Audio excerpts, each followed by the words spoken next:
Hello, and welcome back to the Jim and Banter Day podcast. Hello. Shut up, guys. Listen, this week we're going to talk a load of nonsense about video games, films, and television. Yeah. We'll go with video games first, because it's been a big week. It has been a big week. Yeah. It's been a while since we talked about it's probably the best thing that's happened in 2016 so far, isn't it? The past few days. Yeah, 2016 is a fucking disaster. Oh, it's been well rubbed, mate. But, you know, on the positive front, this new Nintendo thing they've got coming out, yeah? What's it? The Nintendo Switch? Yeah. Yeah? Looks good. It looks brilliant. Because, listen. Nintendo fanboys are the worst people on earth. Like, the worst people on earth, right? Yeah. And, you know, I was gearing up for this big war that was going to happen on Twitter, where everyone on both sides of the fence would be like, wah! But it was quite civil because the Switch does look really good. Yeah, it has been overwhelmingly positive, what I've been reading. And I can see why, because it does look brilliant. Yeah, I mean, just as a device, it looks fucking brilliant. Yeah. And I think a lot of people were sold on that, on the functionality they showed off in that. That fucking trailer actually is really good. Just in terms of the bullet points it hit and stuff as well, like they had esports stuff at the end, weirdly with Splatoon, which I don't think is an esports game at all. But they obviously want to try and make it something.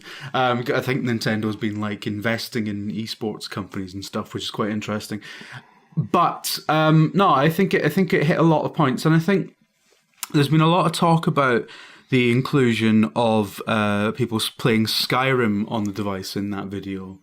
And there's this amazing moment, and I think it was the clinching moment for me when the guy's playing Skyrim on the big telly, and then you see there's a kickstand built into the device. So I mean, for anyone who hasn't seen it, it's a home console, but it's also a tablet that you can take out of the docking station, and then it acts as a handheld, and it's seamless. That the stuff you're playing on your big telly is also the stuff you play on the move.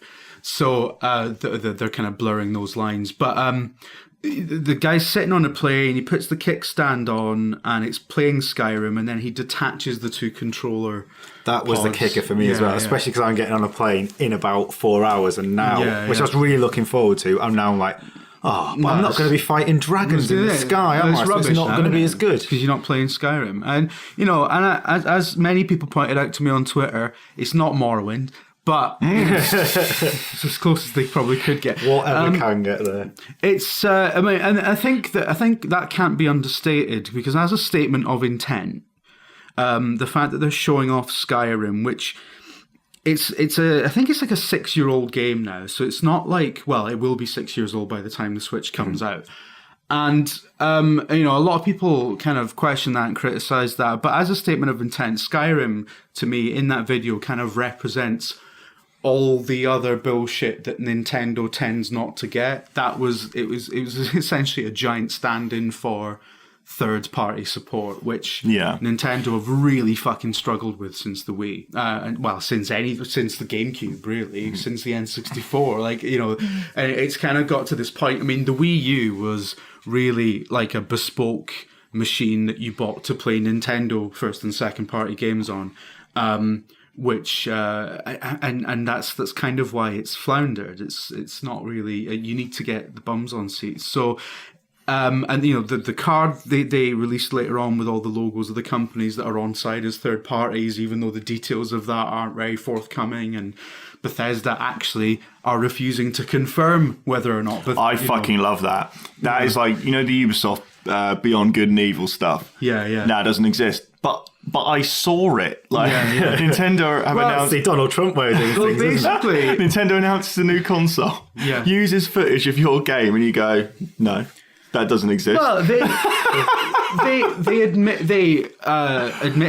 Well, I say admitted, like they were on trial, but they said, we helped them out with the video. We did some footage for the video, but we're not going to confirm or deny anything at this time. We've got and I think it sounds like more like we've got no plans, i.e. you have plans but you're not talking about them. Yeah. But classic video games, but it's the question of whether or not this has major third party support is still up in the air, and there's 10 years of precedent for its third party support being on a lot of shaky fucking ground. So there's a lot of excitement, but I think a lot of people like me are still a bit of a wary. weird thing to put in a trailer if you're not actually. But the Wii U was Especially with all the heralded. false advertising stuff happening recently. Sorry. That's all right. The Wii U was heralded as this.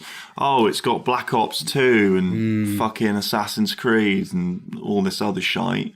And it's like, yeah, they either came out late or weren't as good. So I'm really interested in this machine. I think all the fucking games journalists run around going, see, I told you it'd be a hybrid. It's like, yeah, that's the most obvious thing in the world. But I like it. I like the idea. Would you buy one? You know what? Just to piss everyone off, I would. I'd buy it and then I'd probably throw it out of a window. No, I'd buy it mainly for the reason that you were saying, Dave, that if you're getting on a plane, and I get on planes quite a bit, yeah? So I have got a long flight coming up soon. Yes, me too.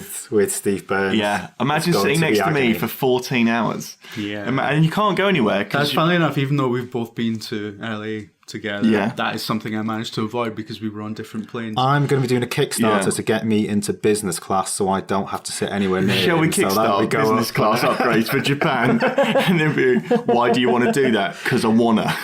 It's that simple. So if you want to send Dave money so he doesn't have to sit next to me for 14 hours, we've got a layover in Hong Kong as well, so we can go and have a little look around. For an hour, we can look out of a window and go, that looks all right. But no, yeah, I think I would love to be able to just play whatever at home. Yes. And then be like, right, I'm getting on the plane now and I think you're absolutely right though, Jim, where again, with this one, the third party stuff is for me really important because I don't love Nintendo. I'm not one of the, they're great. Nintendo does a lot of really cool shit, but I don't, when a new Mario gets announced, I'm more excited about the pizza that I'm going to be buying invariably later on that day than some fucking shite kart game with fucking idiot characters in it. You know what I mean? Like, to me doesn't resonate at all. Well,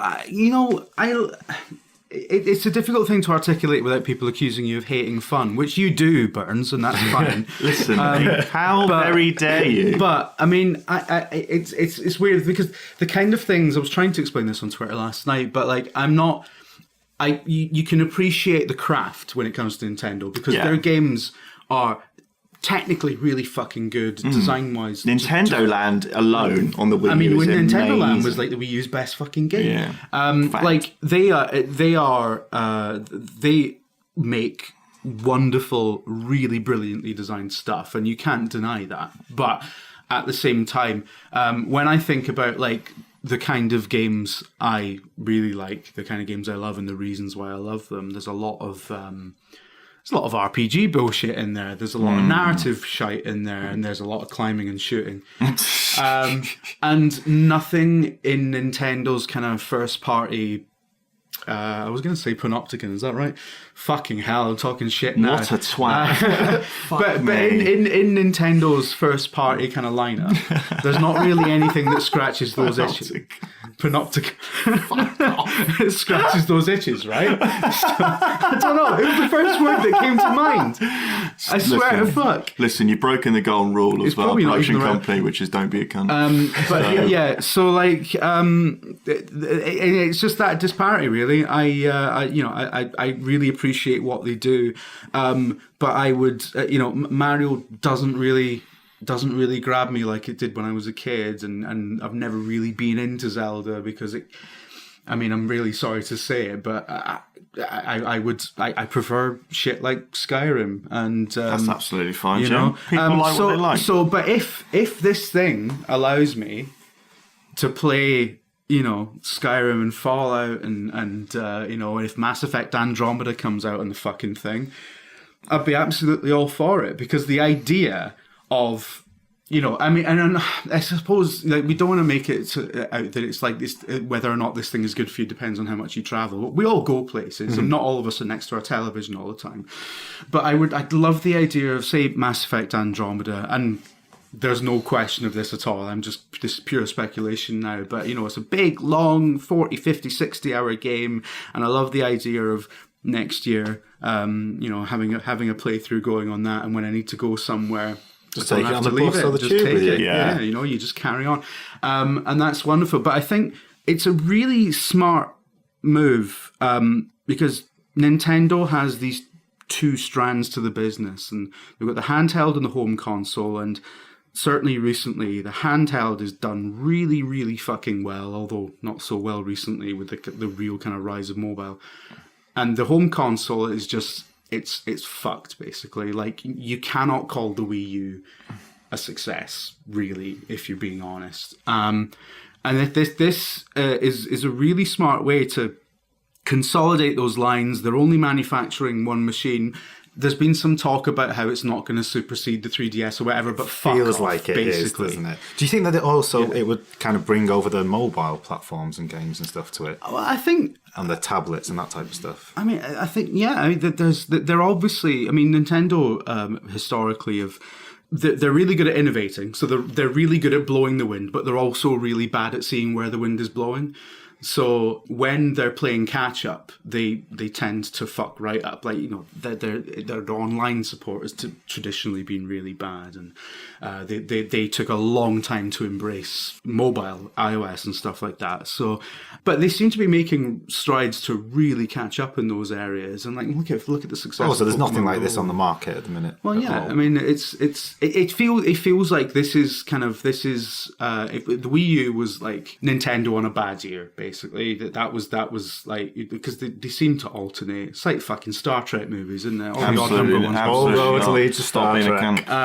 But I think it's a sign that Nintendo are definitely back on track. They've identified something that actually really, really slots into people's lives. You know, like it's that they've identified the modern consumer, what the modern consumer wants, what they need.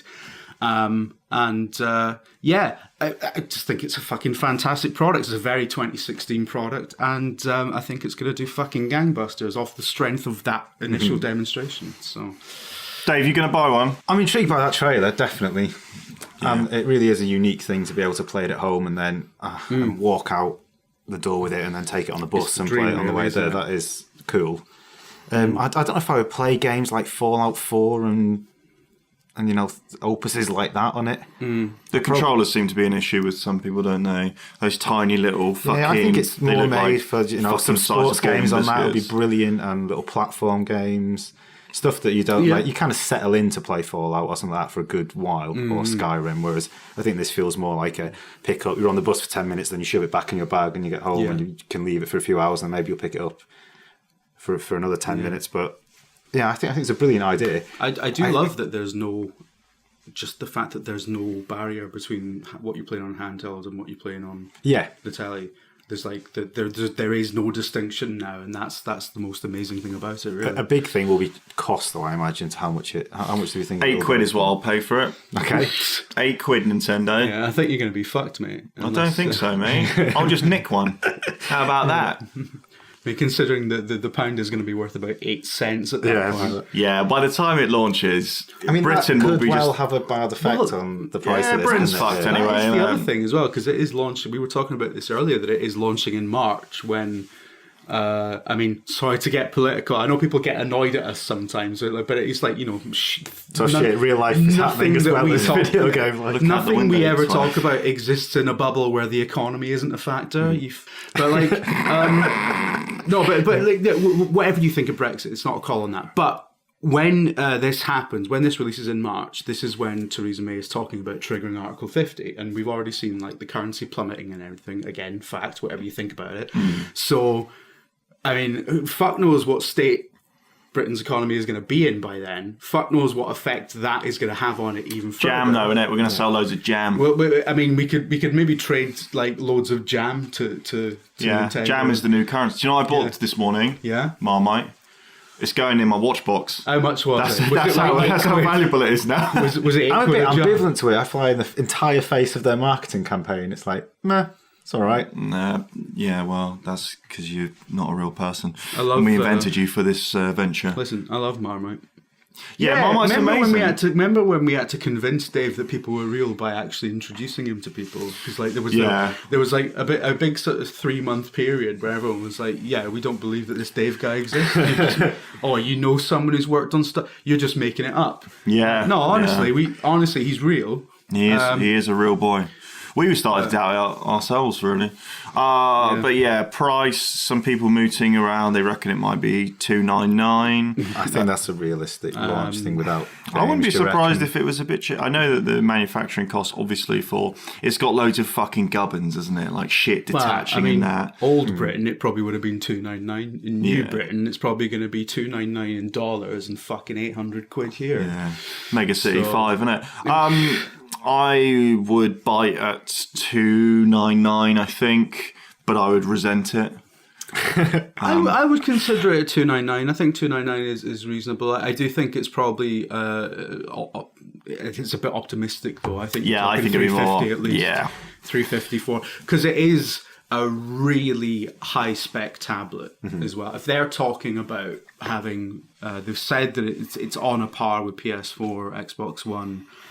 So it's not going to be doing 4K or anything. I bet you'd imagine it'll do 1080 when it's plugged into a tele. It'll because it's going to compete on that, and it has to compete on that level because otherwise it's dead in the water as a home console if it doesn't. So I think given the fact that it's probably like one of the most highly spec NVIDIA Tegra tablets on the planet, it's probably going to be fucking pricey, and those things are pricey. Like the NVIDIA tablets are already a thing, and this oddly seems to be this is Nintendo's one, and NVIDIA have had a lot of involvement in it apparently, like not just providing the chips but also providing a lot of software support, a lot of the architecture, a lot of the kind of the backbone for the operating system and stuff. So I've read. So like it's quite a partnership beyond they're just buying the chipset in. So so it really just feel like Nvidia have almost found a partner to make their fucking tablets with rather than just Nintendo doing a console. So it's going to be very highly spec'd for what it is, so it's not going to be that cheap. And Nah, I'll be fine, won't it? Like I said, I'll just nick one for all of us. I'll break into Nintendo's distribution centre at night. What I'll probably do is the security guard there, I'll probably tie him up and just hit him with a bat a few times just to let him know how serious I am, and then I'll hit him with an Xbox One. Yeah, What type of games would you play on this? A Nintendo machine used to just be this thing for playing Nintendo games, especially in the last two. It's just a Mario Kart box. Yeah, I mean, that alone is worth $299 to carry that about. fucking Mario Kart. That game, oh my word. People love that game, and they're wrong. That's They're how you know. not wrong. That's They how you know that are humanity is 100% correct. Here's how you know that humanity is inherently evil. Okay, one, the funniest thing in the world is someone either falling over or getting hit in the head with something. That is you know that like reflexive laugh that you do that you can't do unless those things have happened. That's a proper true. genuine laugh, right? Okay, that's obviously built in. That's There was- hard coded do you into your Like when brain. you fell downstairs at Founders after it being your greatest fear for 3 years. Yes. Like the last possible day. Also, and the other thing that proves humanity is inherently evil is that people really love Mario Kart. That's true. I was just going to say, in addition to those two that you mentioned, though, there's during the kind of the proto e-bombs world version of the internet that used to exist. There was a GIF that used to go around of the chimpanzee sitting on a tree branch, scratching its arse, and then it sniffed its fingers and fell off the tree. I mean, that's up there. That's peak internet. I know it counts as falling over, but the preamble is quite Important. It is yeah. important. Yeah. So I don't know. I would love it to have really strong third party support, but I don't know. I'm not sure. I've seen too many of these with both the Vita and the Wii U, and even the Wii, and it, to a certain point the GameCube as well. Like, it'll have the games that you love from all the other shite, but it'll also have like fucking our plumber game, and then you buy it and the games that are on it. I'd love something like GoldenEye or something. Our fucking plumber game. So they should just rebrand it as Exactly. Here's 2017's version of our fucking plumber game. Right, imagine Reggie just getting up and saying that. So yeah, I You don't want another know. fucking plumber game, lads? Yeah, all right. I'd love to play Pez on it and then go on the move and play Pez while I was on the bus or on the train. Is PES the single player as important as the multiplayer? Yeah. Oh yeah, more Master League, I innit? would say, yeah. Come Okay. on now. Okay. Come on. play the fucking game. Yeah, so I don't know. Listen, we've got a question on this note. Matt Plays Games asks, what sort of games will work well with Switch? So it's kind of the same question that you just asked, Dave. So you stole his question and reworded it, and now Matt Plays Games' question is now completely redundant because we're already fucking answered. Everyone else's answer has been Metroid. They've looked at. Metroid. That's another one that I don't really get. Basically, Nintendo make really good games that I don't like. It's kind of bullshitty Richie Morgan shite, isn't it, Metroid? So yeah, well, big shout out to. Well, that wasn't the only thing that happened. If they announced a version of Solar Jetman, he's going to buy 3 of the fucking things. About. Yeah, Dave. And then what would have been the biggest news on any other day of the year was Red Dead Redemption 2 got its first teaser, which is just about the atmosphere of the world. And people go, it's just some nice cinematography, really. Oh, I love Like, those shut fucking up, people. mate. Too short. Yeah. The amount when that went up, and then 30 seconds later, all those tweets going, "Is that it? Yeah, that's it. It's not out for a fucking year." Yeah, fuck off. You're going to buy it anyway. Also, by the way, Rockstar teased this trailer with a photo of their fucking logo on red, and everyone went mad. Yeah. So if you think they have fucked up the marketing, you're a fucking tosser, because, like, come on now. It's Red Dead is there seems to be a universal consensus that it is one of, if not the best kind of Rockstar game. So looking forward to it. I struggle to think of anyone who isn't looking forward to it. The response has been overwhelming. Contrarians, tossers. Oh, there is. I mean, they won't give a shit, really, There Rockstar. is They're going to that. sell so many. Don't really Oh, care about man. them. If you Rockstar, right, that game would still sell like 10 million easy if on the day of release they did an unboxing video and it was a fucking shit instead of a disc. just right? an actual shit. An actual Just an human actual shite. human shit. Yeah, when you opened it, Yeah. and it'd been in there for like a month or something, so wasn't in the best of shape. Yeah. You opened it and they went, "That's what's in that box, cunts." It would still sell. It would still sell. 10 mil easy. Everyone's like, my house reeks of shite. But I'm playing a new Red Dead game, so 10 out of 10. I mean, 10 out of even fucking 10. if that was the game, Yeah, there yeah. wasn't. In fact, they haven't even made a game. There was no game. It was just a turd. Everyone would be like, "This is brilliant. This is so avant-garde."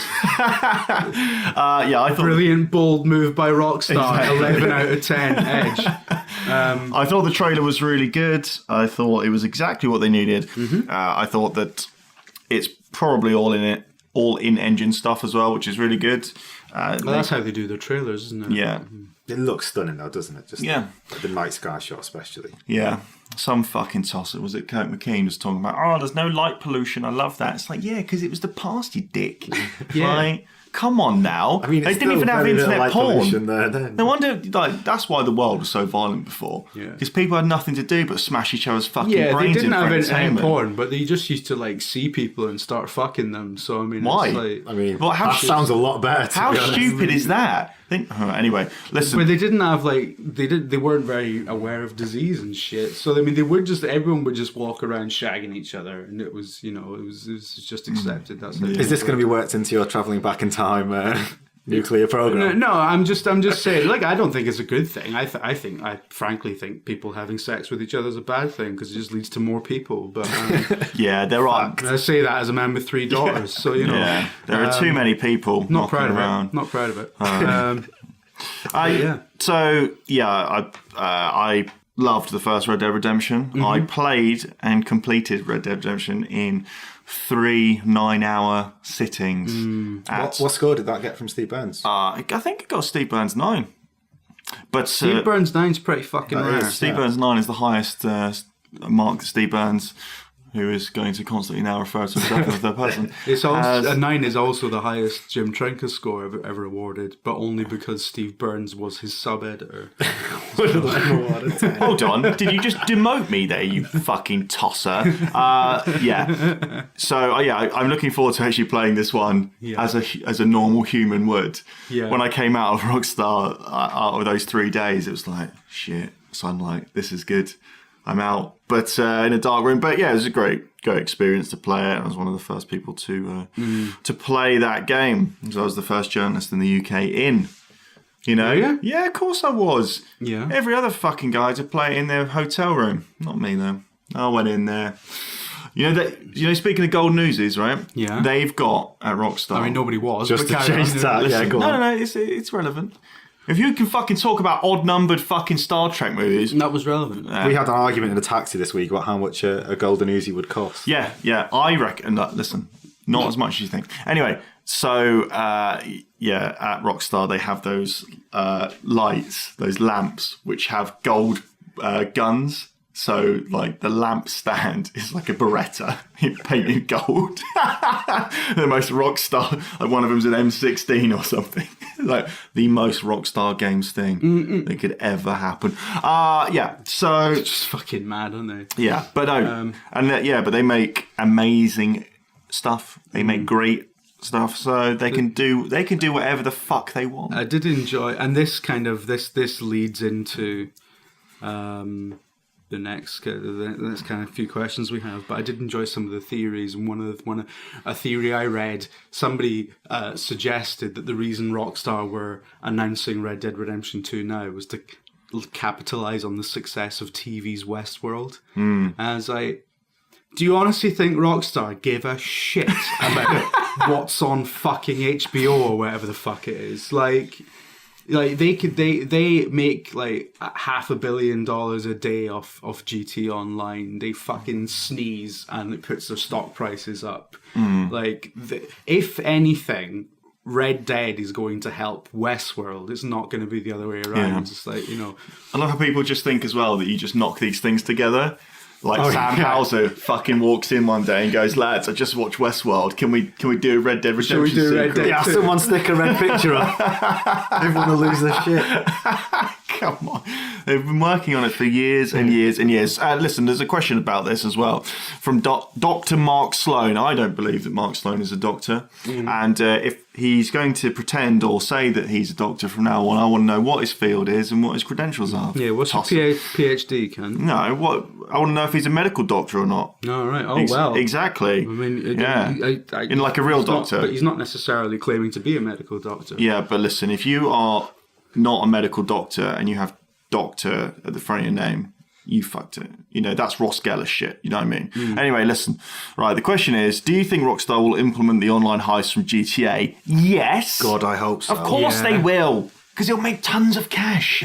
Tons and literally, it will make tons of money. Yeah. It will generate proper tons of money. Forklift money shit, yeah?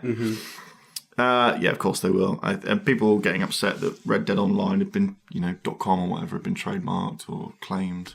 Well, obviously, get a fucking grip. There'll still be a single player thing. There were people complaining that, it's going to be an MMO. It's like, are you fucking stupid? There is precedent for this. There is precedent for this in the last fucking Red Dead game, let alone GTA Online. Like, are you fucking fit? People who write about games for a living were coming out with this, and it's just like, yeah, but you're fucking dumb. But they're worse than they know less about video games, amazingly, than the general populace. They know less about anything. Yeah. Scum. Exactly, they are subhuman scum, and I wish them all dead. So it's going to be great, probably. And I'm fully prepared to give it a 9 right now. Yeah. So, there you go. Well, there we go. There you go. Burns 9. We're giving it a Steve Shall we Burns review 9. it? Shall we just put a review up right now? Yeah. First on Metacritic. A year ahead of release. It's like when they gave Obama the Peace Prize before he'd done anything. Before he did all the drone strikes. Exactly. Before he targeted killing, I believe they call it. Fuck that a bit. So it's going to be great. Now listen, shut up, because we're going to talk about other stuff now. Yeah. Okay, so we've got some questions, right? We fuck the video games right off now. Yeah. Nikki Carson asks, what is the best first episode of any TV show? Was the World at War, isn't it? Obviously. Well, you've been watching Westworld to link there, Jim. Mm-hmm. How is it? I haven't seen it yet. Wow. Well, finally, I happen to think, and this is a direct contrast, because it's a J.J. Abrams related project. I happen to think that the best first episode of a TV show ever in my opinion, is the first episode of Lost. It is brilliant. Because it's fucking incredible. And despite the fact... premise is brilliant, isn't it, for the whole thing? Exactly. And the trailers leading up to it as well were incredible. The way that just set up the dominoes for the mystery. Yeah. Like, it was, it did the one job that the first episode of a TV show is designed to do, make you come back and watch episode 2. That is its job. And you couldn't help but come back to Lost after seeing that first episode. It was fucking brilliant. No, I never watched it. The fact that the rest of Lost was a bag of dog shit doesn't take away from the fact that opener. The rest of it wasn't like 1, 2. But by the end of season 3, I thought this is definitely the best TV show I've ever seen. It's absolutely incredible. I think, and then it just started a slow decline before it totally fucked it. Season 1 was and at great, the end, but... let's introduce some new characters. I've watched it for 7 seasons. Why am I being introduced to new characters in the penultimate episode? I thought season 1 was one of the best seasons of telly, and I think 2 and 3 are stronger. The rot set in after that for me, though. I thought season 2 started to lose it, and then anyway, I've never seen it. Have you not? Well, don't bother now, because we all know it turns out to be shit. I've got fucking time to sit around watching a bunch of tossers running around a jungle pretending they don't know what's going on. But you watch Moved all on that. from World You War. watch all that fucking celebrity fucking. Oh, listen, right. I've really gone back into watching Real Housewives of Orange County. Oh, wow, Anyway, there we go. let's move on. Mob Wives isn't as strong as I thought it would be. What's the first episode of Mob Wives like? Is that a strong first episode? Not really. No, it's not that. Do people get killed in it in that? No. Like, they're called Mob Wives, but it's like, is this proper like mafia shit? Well, how much of it is for television? Probably like 99% of it. How did they just openly? Oh yeah, it's just the wife of a fucking mob boss. Like, how is that? How's just that openly? My husband's a professional criminal. I mean, Yeah. Let's do a television show about. Why aren't the police watching that and going, right? Well, we're taking these Because they're too busy down. fitting innocent people up, aren't they? Fitting people up. That's right. Exactly. Yeah. Oh, fucking hell. Westworld. Sorry. Yes. There was a link. But Westworld's first episode to me was the polar opposite of Lost, because Lost, like, it establishes very fucking clearly what the concept is. It establishes very fucking clearly what the characters are, who they are, what their relationships are. Doesn't go into all the backstories, but in terms of the roles they furnish. It is good when you go back and watch an episode that you come to love the series of, and you realise how much clarity they have. Exactly. Straight off the bat that is impressive for that. Exactly. It's in terms of, and I think you need clarity in the first episode. That's how you make a good first episode. You just make it very fucking obvious to the audience, like which piece everyone is on the board and where they are on the board. Basically. And you don't think Westworld does that? No, I think what Westworld does is it holds its cards very close to its chest, even as to the nature of the theme park. So it's just basically a very futuristic Western themed theme park that's staffed by robots, and rich people pay $40,000 a day to be in this world and be sort of entertained by it. And essentially people pay 40 grand a day to go and shag robots. It seems to be the gist. And it's run by people in this kind of underground bunker who maintain the robots, and the robots are starting to become sentient and showing signs of understanding that they shouldn't have. Anyway, so I mean that's like game show. It was always such a fantastic premise for us, because I loved the original film. It's flawed, but it's like you watch and you think that is a fucking brilliant idea and would make a great TV show when you can draw those strands out more. Absolutely. But I think it's very muddled and it's very kind of woolly, and I don't like woolly stuff. Like that's kind of the biggest sin, really, when something's a bit amorphous and like, well, I want to see you don't have to fill the shape in yet, but I want to see what the shape is before I kind of go into it. So that the fuck are you talking about? I'm using shape. I'm using analogy and metaphor to describe my feelings. You're about a former something. video game journalist, mate. I don't think you're fucking using anything apart from your stupid fat gob. I'm 4 episodes into Westworld now. And it's like, so it's made you come back enough to watch 3 more than the as pilot. I keep saying on Twitter, I'm going to keep watching it until I figure out whether it's shit or not. And at the moment, it's even ambiguous about that. So I wish Fair play to it. I wish it would just very fucking hurry close up. to its chest. But Game of Thrones in my view, one of the best fucking TV shows of all time. Game of Thrones' first episode gets it very fucking wrong and is nowhere near as strong as Lost's first episode was, because it sets up the threads which don't actually start coming together until like 3 or 4 years later. But the first episode I do like that, though. I like that that we'd gone back to Lost, whereas with Game of Thrones, it seems they set the strands up that they know are going to pay off in 3 or 4 seasons' time, which is brilliant. As opposed to, it felt like you always hoped they knew that in Lost, and then as you went further and further down the rabbit hole, you're like, you just seem to be making shit up now. It was all wrapped together, and then it unraveled as it went on. But because it kept the plate spinning, and that was what was really exciting about it. But then you see a polar bear and stuff, and they just ignore that completely for seasons. And you're like, why is nobody referencing that? There was one thing a lot of people forget is when they have sharks in. You see sharks in one episode of Lost that have the fucking Dharma logo tattooed onto them. It's like. It's really easy to set up a mystery, but then answering it and making it work in the world is the hard part. And it just annoys me when writers set up these things. You're like, fuck, there's a polar bear in the woods. That is the most incredible. Like, how are they going to explain this? No, we just won't. Isn't it? So I got a very hazy knowledge of this show, but aren't they all fucking dead? No, not at first. Listen, it's complicated. Right. Don't even try and explain it, because surely if they are dead or they're in purgatory or whatever, then anything could happen. Well, no, it's difficult. I mean, you don't want to spoil it either, because there's a lot of people out there who haven't seen it and who will be watching and streaming for the first time or whatever. What? Although it's not like it's had a cultural resurgence recently, so I mean, fuck it. Look, as I remember. It kicked off, and half the theories were, they're in purgatory, or they're all dead, this is the afterlife. And they were like, absolutely not. It's not what we're doing. Also, there's no dinosaurs. Don't be so fucking absurd.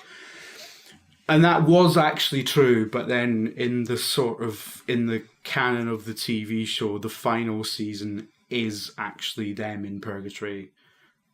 Kind of.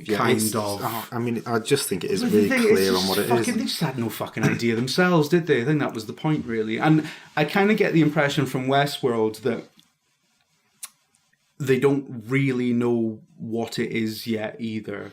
But having said that, they're not really presenting it as like a big kind of pre-planned fucking visual novel, like in the same way that Babylon 5 was or whatever. I think they're quite happy to wing it a little bit, so Westworld doesn't quite commit as many sins as Lost does. But yeah, it's just so far it just doesn't. It hasn't really put its stake in the ground as to the premise is sort of set up, but why there is a conflict, who's in conflict with whom, 4 episodes in is still taking shape, and that's really not been crystallized at all. So I think that's my problem with it, really. But I've never seen the film, so I've obviously never read the book either. It's good. It's just a little short one. It's about 100 minutes or so. Just a lot of fun. I mean, you could just watch it and realise it is a brilliant idea. So I am excited to see it, and I do like J.J. Abrams. 100 minutes. Roughly, yeah. All right. So basically, I could just watch that, and that takes less time to watch than what I've already watched on the TV show. So I might just but there's so many more. I mean, it's classic sci-fi stuff that you're exploring what it is to be human and kind of all of those things. Yeah, that's boring, though, isn't it? Yeah, everyone's in like, we've done that now. We've done that. It's quite a big question, in fairness. No, it's not. Listen, being human, as I have explained to you, is suppressing the urge to do bad stuff all the time. Yeah. Okay? Being humanity is inherently evil. Okay? Yeah. Humanity was born with a golden spoon and fucked it. Here we go. Okay? Yeah. Over. Humanity is awful. Yeah. That's just Genesis you're talking about there, isn't it? I don't really like Genesis. Not as Peter Gabriel does. Anyway, listen. So, what you're saying about the first episodes, I think that sometimes it's easy for the pilot. But a lot of people get the pilot and the first episode confused sometimes because they can be distinct things. If you have a pilot as a commissioning tool, basically, and then there may be. So there's the pilot for Nathan Barley, and then there's the first episode. Yeah, but I mean, the pilots in England, like for Nathan Barley, is quite a low risk thing for them to take. to make a pilot of that scale, which they do in England. Thank God they're in a season. It's absolutely brilliant. But in America, when you see pilots, I mean, they pump so much money into them. Like if you look at the pilot of Battlestar Galactica, West Wing, these type of things, like they're backing them to the hilt from the off. The pilot of the US, I always keep coming back to this for some reason, but the pilot of the US version of Life on Mars, ultra budget, it looked incredible. It's a wonderful cultural artifact, that pilot, actually, because it could have been a much different show, but yeah. I've not seen the American version. It's terrible, but that pilot I really liked. I've not seen the British version. I don't watch a lot of telly that's good. I just watch bad telly. Yeah. Okay. That's what I watch. But the two I mentioned there are definite examples of brilliant pilot. I mean, The West Wing, again, as you were talking about, lays its characters and its structure out right from the off and is superb. And Battlestar Galactica is kind of a cheat because it's like a little film, really, isn't it? It's got a 4-hour fucking mini-series too. But I mean, that is brilliant, and you're in from that point on. Yeah, Mad Men's got a good one. But, interesting. Mad Men really does lay out everything on the line. But John Slattery's hair's bad in it. So it's going to have to take some marks off for A that. fantastic British one is Utopia. Has anybody seen that? No, I haven't seen You it. should go Everybody away. Bad telling it. Is it good telling? Then I haven't seen it. No, Okay. it's fucking brilliant TV as well. It's so good that it, like everything else that's brilliant, got cancelled after only 2 seasons, unfortunately. But it looks spectacular. The acting's brilliant. The writing's brilliant. It's one of the best things that British TV have done in the last decade, for sure. Is that about robots as well? It is not about robots, no. It is it about about theme a parks? sequel to a cult graphic novel, and it's kind of a thriller.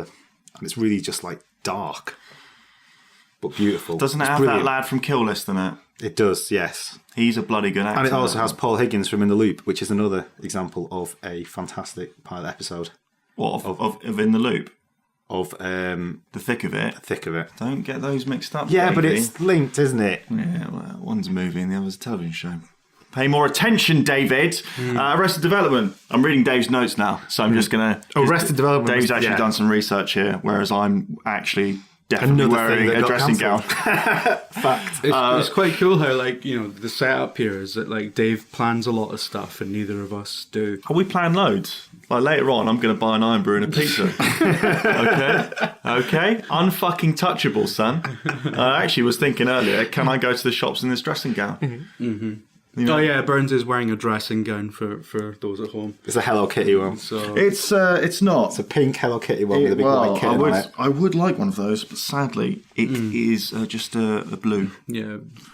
Not like baby blue. Have you noticed, like, ever since Burns started working for himself, the dress sense has become more and more casual to the point where we turn up at his house and he's just in pajamas. He's just going to be naked, I think, in about a month's Just in time. pajamas, just in a fucking cardigan. Listen, nothing wrong with cable knits in autumn, okay? Oh, wow. So don't be a dick, okay? So, like, I mean, at the moment, you're wearing a fucking dressing gown, but you still got your twatty watch on. It's not one or the other. Do you sleep in it? Going Yeah. around with your fucking dress Fucking watch. mental. In your fucking No, because Arthur Dent firstly, dressing gown, you mad cunt. it's not a dress watch; it's a sports watch. Secondly, if I take the watch off before I go to bed, invariably I will wake up and I'll be wearing it again, and I won't have remembered putting it back on. So, obviously, I've got some deep-seated emotional issues. Obviously. But look, with regards to the dress, now people freaked out when we did that live Q&A, despite the fact I was dressed from literal head to toe in Ralph Lauren. Okay, right? Because I was wearing jeans and a white t-shirt. Okay, Yeah. the socks were Ralph Lauren. All right. Now, one thing about Video Gamer is that I would often have to play a character or myself, basically, and so I would be wearing, I would come in not knowing what videos we were going to shoot, and so I would like to look presentable. Okay, I can't just come in dressed in a fucking Star Wars t-shirt, can I? People will be like, he's lost it. I did that all the time. Exactly. But now, I'm calling the shots. You guys aren't. I'm wearing a dressing gown, and now I'm thinking about wearing it to the shops. If anyone's got a problem with that, they can fucking talk to me about it. I'd just love to see you walking around Croydon like that. But we're kind of on the edge of Croydon. Just drinking an Iron Brew. This bit's fine.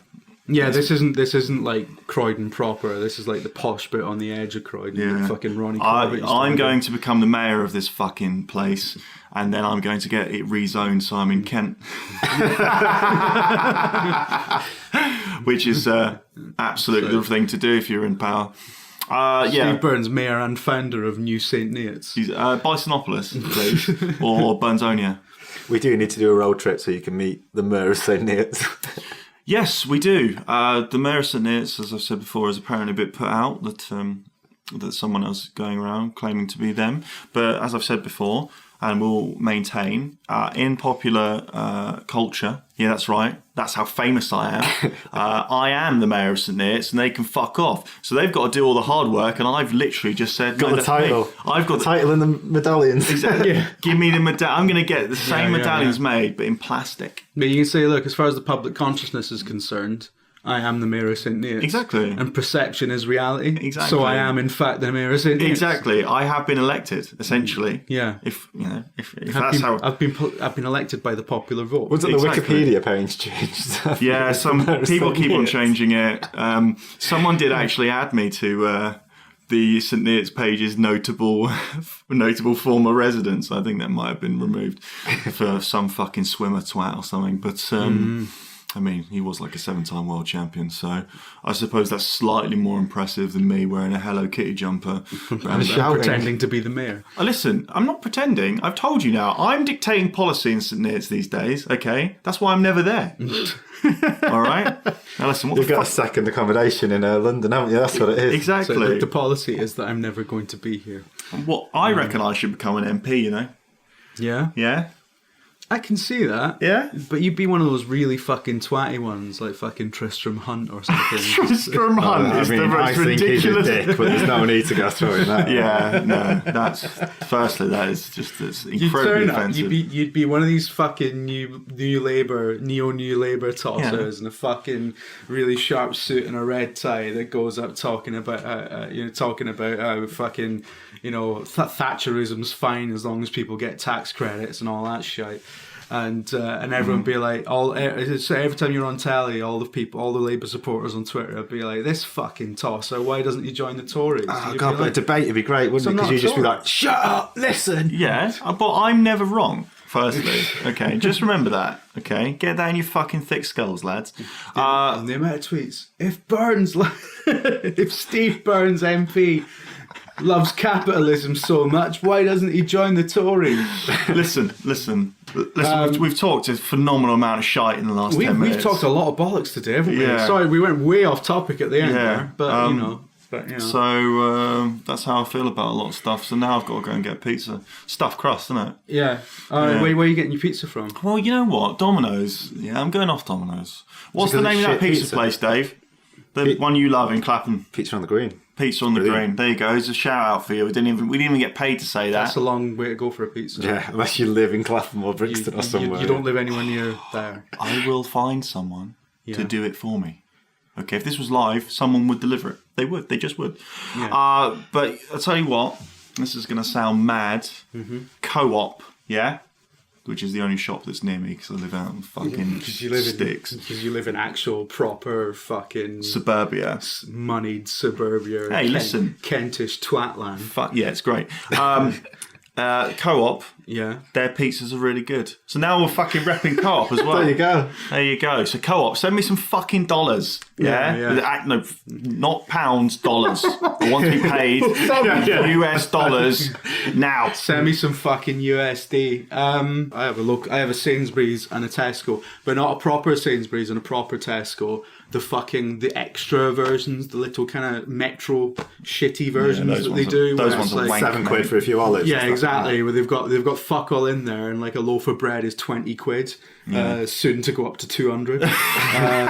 So looking forward to that. Get wheelbarrow sales up 200%. I either need to figure out how to grow my own fucking food, or just like it's quite difficult. Yeah, there's like whole things for that. London because you need the land. Yeah, to do it. Isn't there like?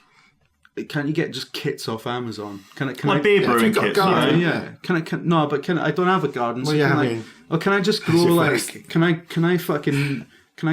grow corn on the cob in a bucket or something. I reckon you can do anything these days. This is a spin-off series we're going to have. Listen, if you can take someone's heart out of one body and put it in another and it actually fucking works. Yeah. Like... Yeah, you need a lot of fucking drugs to make it work, though. What if... Grow the drugs. Should we do that series then? Shall I... is it possible to sustain yourself for a week on food that you grow in your own flat? Bearing in mind that for that week you'd have to probably do about 6 months of preparation. Yes, I mean, it sounds like a lot of effort. So I've saved 20 quid on the food shop, but I've also spent $5,000 on the various paraphernalia to make this food. I don't even own anything that you would use for like pruning stuff apart from like shears and that. Yeah, but fucking this is what London had to do, right? Before the Second World War. And during, actually, and after, funnily enough. When he was especially tight. In the past. No, but London was like a way back. It was like a really self-sufficient city, and they used to have vegetable vegetable There's plots still a lot on of the stuff roofs of places. knocking about, but obviously they all get built on now to turn into twatty flats. Yeah, now it's all flats for foreign investors or playboys or moneyed little fucking land barons. Which is fine as long as they keep as long as they keep some tomatoes. That's what I was saying. We formed a new political party today. Listen, Vladimir, you can buy it. That's fine. Just can we pop round every now and then and make sure? Just stick a couple of asparagus out. Can we just grow some fucking mung beans or whatever the fuck those are? What the fuck are you talking about? Mung beans are a thing, aren't they? They are a thing, yeah. I'm not good with food. With vegetables. Does it happen on a pizza? I worked out the other day that I've eaten in excess of 1,000 pizzas in my lifetime. I reckon you've had 1,000 pizzas in the last 2 years. What are you chatting about? But this is the thing. Wasn't that a day recently where you accidentally ate 2 pizzas in a day and didn't realise it until afterwards? Yeah. Oh, shit. As you were tucking into the third was pizza. breakfast and brunch. I'm getting some deja vu. Otherwise known as the best day. Okay, listen. I don't know how you're not fucking enormous. It's because you're tall, isn't it? I'm quite tall, so I kind of hide. There was a point when there was only 1 stone between me and Burton's, and you would never fucking know it. Yeah, it's because I'm very mysterious. So from like certain angles, you're like, shit. But yeah, like generally, sometimes you can see it in my face if I put on weight, because I get that Chandler, Matthew Perry thing, where it's like day to day, I might look like I'm 400 stone or, not. I'm not, I don't have a prescription drug addiction, but... You should get one though. Yeah, do you know what? They sound really cool. Like, everyone's on the painkillers all the time. Yeah, that sounds great. Like, probably isn't, is it? No, I mean, all the wrestlers are just constantly on them because otherwise they would just be in chronic pain constantly. Yeah. I mean, this is the reason I'm saying it sounds great, because it's probably like a really America's opioid problem. Is an epidemic. There's the public perception of what it must be like to be Ric Flair, and then there's actually being Ric Flair, which is probably 24 hours straight of hell and agony. And he probably doesn't know where he is. Like, he probably forgets what his fucking daughter looks like and shit, because he's that just... Sometimes he wakes up and you besmirch... Hold on. Be very careful here, Jim. I love Ric Flair. Do not slander... Sometimes... I bet you sometimes Richard Flair. Richard Flair. I bet you sometimes Ric Flair wakes up and just thinks it's 1985. And it takes like a good 2 hours for him to realise it isn't. Yeah, because he's like, that's a fucking weird looking telly. It's because he was born with a golden spoon. Yeah. Okay? Yeah. And Ric Flair's the fucking man. Never ever feed Steve Burns more than 4 pints, otherwise he just says that, or so he shouts that on loop. Yeah, I was out last night and I think I had a bit... people started wooing in the pub. And so, listen, don't invite me to a woo-off unless you're going to go all the fucking way. Yeah? I'll take trousers off, fucking elbow drop the trousers in the pub, I'll get the Ray-Bans on. Run into a turnbuckle upside down. I'll do it all, mate.